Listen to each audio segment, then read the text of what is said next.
Nobody sat me down and said, hey, the way you're thinking about money right now, it will cost you years of your life. Not my parents, not my teachers, not anybody. And the wild thing is, the rules that actually work, they sound completely backward. They sound wrong. They sound almost illegal. But they're not. They're just things that wealthy people quietly know, and everyone else finds out too late. I'm going to give you 8 of them today, right now, free.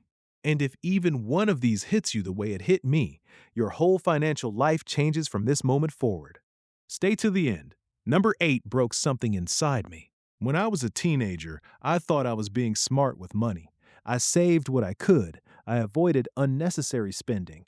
I was doing the right things, or so I thought. But I had no framework, no language for money. Nobody handed me a map, so I made decisions from pure feeling. Fear sometimes, impulse other times, and for years I watched money come in and disappear, not on anything crazy, just on nothing that mattered. And the worst part, I didn't even know what I didn't know. So this is the conversation I wish someone had with me at 15, 16, 17. Whether you're 16, 26, or 46, these tips still apply because most of us never got this talk. Let's fix that. Tip number 1, save yourself first. Before the bills, before the fun, first. Here's what most people do. They earn money, pay rent, buy food, handle bills, and then save whatever's left. The crazy truth? There is never anything left. The system that actually works is called pay yourself first. The second any money hits your account, you move a percentage out before you touch anything else. 10%, 20%, whatever you can manage. Then you live on what remains. You don't budget first, you save first. Then the budget adjusts. It sounds backwards. It works every single time. Tip number 2, your biggest expense isn't what you think it is. You think your biggest expense is rent or food or transport. It's not. Your biggest expense is interest you pay on things you don't own yet. Credit cards, buy now, pay later schemes, loans for things that lose value the moment you buy them, phones, clothes, cars. Every time you borrow money to buy something that goes down in value, you are paying extra money to lose money. That's the trap nobody explains clearly. Wealthy people borrow to buy things that go up in value. Everyone else borrows to buy things that drop in value. That's the gap. A budget isn't a punishment, it's a permission slip. The word budget sounds like prison, right? Like you're restricting yourself, like you can't enjoy life. But flip it. A budget is you telling your money where to go instead of wondering where it went. When you have a budget, you can spend on fun guilt-free because you've already handled the important stuff. A budget doesn't stop you from enjoying life. A budget is what makes enjoying life possible without anxiety. Try the 50-30-20 rule. 50% on needs, 30% on wants, 20% on savings and future. Simple, powerful, works anywhere in the world. Your money makes money while you sleep, but only if you start now. This one is genuinely crazy when you see the math. It's called compound interest, and it is either working for you or against you, right now, today, whether you know it or not. Here's the simple version. Money earns returns. Those returns earn returns. Those returns earn more returns. Over time, the growth becomes enormous, not because of what you put in, but because of time. Someone who starts saving at 20 with small amounts will almost always end up with more than someone who saves larger amounts starting at 35. The secret ingredient isn't money, it's time.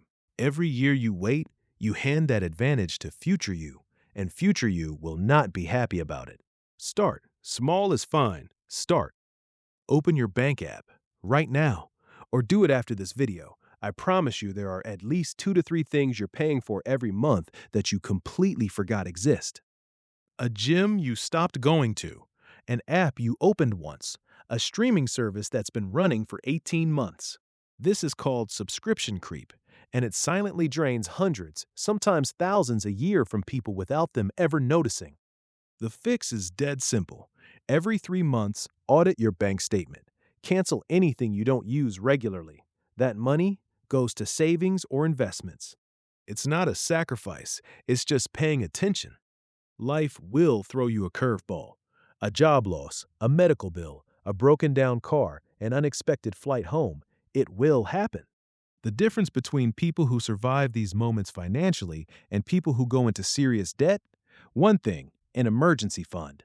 3 to 6 months of living expenses, sitting in a separate account, not touched, not invested in anything risky, just there.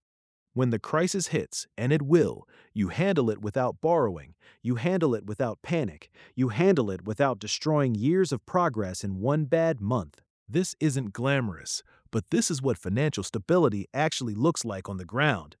Budgeting and cutting expenses is important, but there is a floor. You can only cut so much before you're cutting into your actual quality of life, your health, your relationships, your motivation. What has no ceiling? Your income. The most powerful financial move you can make is growing what comes in, not just shrinking what goes out. A skill, a side hustle, a promotion you've been too scared to ask for, selling something you're good at, freelancing, building something small on weekends. You don't need to be an entrepreneur. You just need one extra stream. Even a small one changes the math completely. Don't just budget harder, earn smarter. This is the one that got me.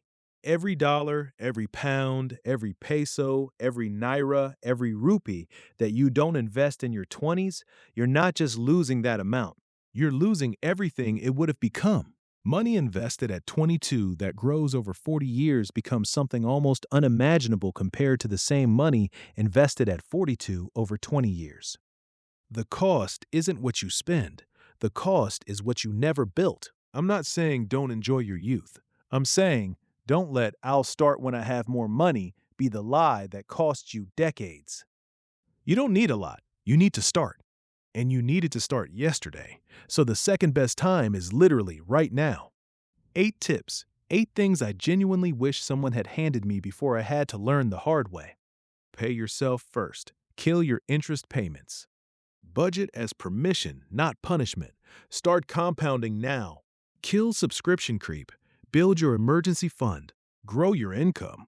And never forget the cost of starting late. Now, here's what I want to ask you.